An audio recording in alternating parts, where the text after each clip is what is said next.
நம்மளோட பர்த்டேவை நம்ம செலிப்ரேட் பண்ணுறத விட நம்மளை சுற்றி இருக்கவங்க செலிப்ரேட் பண்ணுறதுல இருக்கிற சந்தோஷமே தனி தான்.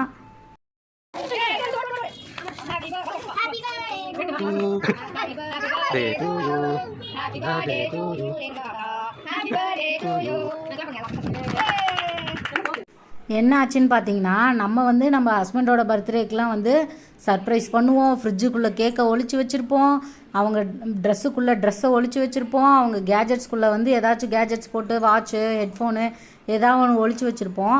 ஆனால் நம்ம பர்த்டேலாம் அவங்க மறந்துடுவாங்களா, இல்லை இவளுக்கெல்லாம் எதுக்கு போய் விஷ் பண்ணிக்கிட்டுன்னு நினைப்பாங்களா என்னான்னு தெரில. எப்போவுமே என்னோடய பர்த்டே என் ஹஸ்பண்ட் பெருசாக செலிப்ரேட்டும் பண்ண மாட்டாங்க, சர்ப்ரைஸும் கொடுக்க மாட்டாங்க. அதையே நினச்சிட்டு காலையிலேருந்து அழுதுகிட்டே இருந்தேன். பர்த்டே அன்றைக்கி குளிக்க கூட இல்லை, ஃபுல் டே உட்காந்து அழுதுட்டு தான் இருந்தேன்.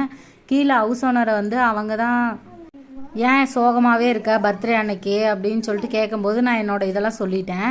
அவங்க தான் சர்ப்ரைஸாக கேக்கெல்லாம் வாங்கிட்டு வெட்டினாங்க.